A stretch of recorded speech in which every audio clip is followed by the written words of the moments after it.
The healthcare delivery system that I have chosen to discuss is home health care, since that is where I currently work and I have been for a couple years now.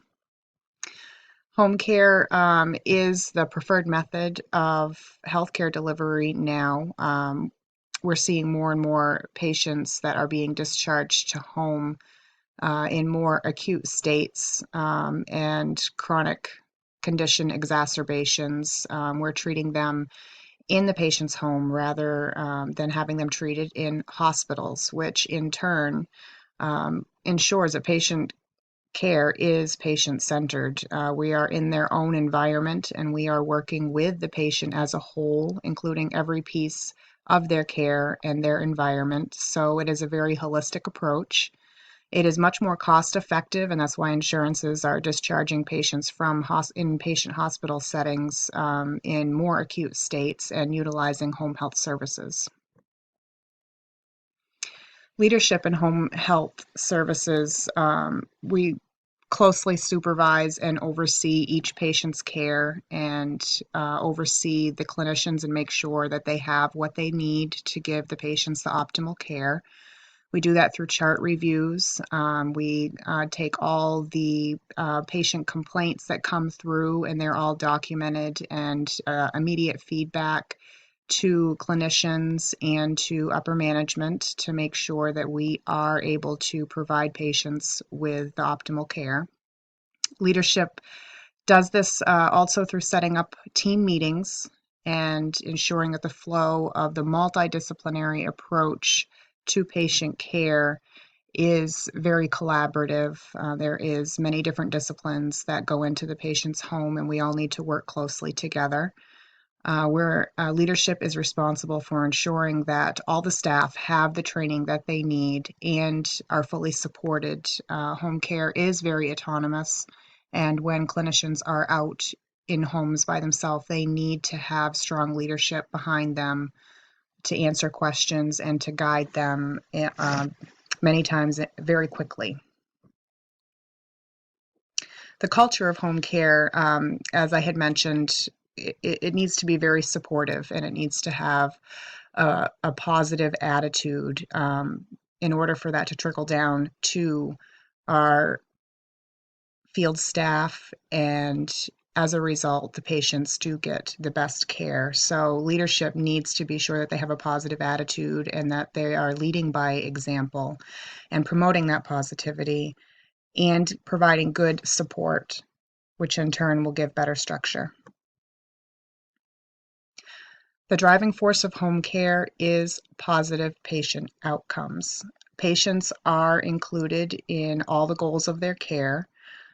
We do not set goals for patients just based off from what we feel that they need, but it is close discussion with the patient also. And our feedback from our patients has said that having consistent clinicians rather than multiple different ones coming into the home, it promotes their trust and gives them the best care. In regards to our staff focus, the leadership needs to make sure that we are listening to and including our direct field staff with any changes and considering their ideas and opinions, since they are out there and they are in the front lines. So we need to know and trust that they know what they're talking about. And that promotes staff satisfaction, which also in turn does lead to better patient care. And as I mentioned before, home care nurses are there the case managers for each patient, but there's many other disciplines that are involved and need to be utilized in order to give the patient the holistic and the good coverage of all of their needs. So we employ occupational therapists and home health aides. The occupational therapists can even help with med management, which many people don't think of in the nursing world. If a patient can't get into their medications, then they can't take their medications. So we utilize occupational therapy for that. And also for patient safety, they oversee the activity of daily living and oversee our home health aides if those need to be utilized. We have physical therapists that ensure patient safety in the home, and they can make recommendations and teach use of assistive devices to make sure they stay out of the hospital and they don't have any injuries. We also have social workers that can assist with getting patients set up with community services and long-term planning if that's needed. And we also do hospice care in patients' homes, so they are available to provide emotional support and also bereavement through the dying process. In home health, the use of technology is absolutely vital, and knowing how to use that. We use email for communication, and we have that available on iPhones that are provided, and we have phone lists at all times to be able to contact people with any questions and to keep all the other disciplines involved in patients' care. We use laptops to do all of our charting, and through the iPhones, we have hotspots and we can synchronize that chart data so it is immediately available to other clinicians that may be seeing patients later on that day. Our telehealth equipment is an awesome development. It involves a blood pressure cuff, pulse oximeter, and a scale, especially for our patients with cardiopulmonary issues. We can record their vital signs, and that is electronically uploaded into the patient's chart every day, even when there is not nursing visits. Our process for healthcare delivery improvement, we use patient surveys very frequently and watch patient outcomes through our services very closely. We have employees that are hired specifically for that purpose, and they provide feedback to management so then it can be passed down to clinicians.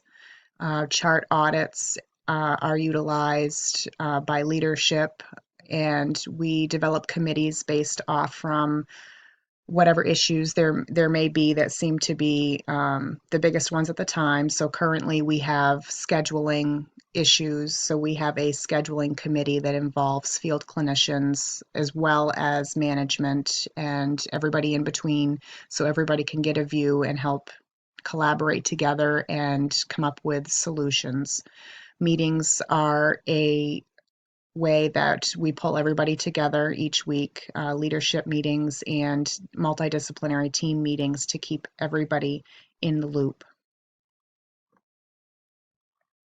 Our staff performance patterns are closely monitored, and we do that there's a few different ways that we do that. Mostly by looking at charting done by the clinicians. We can closely watch the quality measures assessments, and that is through the OASIS assessment that is mostly Medicare driven, but some commercial insurances also utilize that. It specifically looks at certain time points in patient care, such as admission into home care and discharge out of home care, and where the patient's abilities are in the beginning and where they are in the end, to be able to see how well we are improving their quality of life and their care.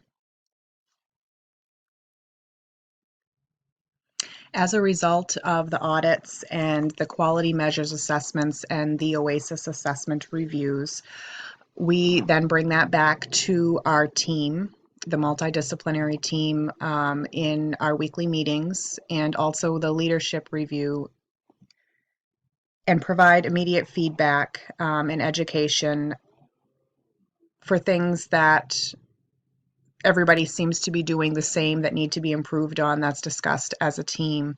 And then there's also individual reviews that are done with each clinician every 1 to 2 weeks with direct follow-up on things that they need to improve on specifically, or that they need to focus on for certain patients to make sure that they stay out of the hospital. Our current leadership strategies are the biggest targeted area for improvement currently. We are actually in the process of hiring new management and reworking how that picture is for our leadership staff. We have had problems with leadership that does not advocate for our field clinicians, and as a result, they get very burned out and overworked. And there has not been a whole lot of positive feedback and recognition. So leadership, our immediate leadership, is working on bringing that staff recognition back, to promote more positivity. So as a result, then it can reach the patient. Staff supervision and discipline is something that has also been lacking, and that is an area that we need to improve on. Adequate follow-up for staff that have been spoke to and are not making improvements. Um, Another leadership issue that we have had is a lot of our clinicians come to us with needs for education and wanting to learn. And that is something that needs to be forefront, is not sending them out to do things they're not comfortable with, and providing them with the correct support. As a nurse leader, I am hoping that I can help to open up the lines of communication and collaboration amongst all of the leaders, and to be able to properly advocate for the nurses and what they need. Um, Doing this through continuing with the weekly team meetings and being able to bring forward these things, and not be concerned about it, and really take ownership for the company and for the staff and for the patients. Not only advocating for the staff and the patients, but also being able to hold staff accountable. We have mandatory weekly meetings, and many staff don't show, and that needs to be followed up on, and disciplinary action if necessary, because it is so important for patient care. Also, it is so important for the staff to know that the leadership is not going to ask anything of them that they would not do themselves, and that there needs to be an understanding to that regard.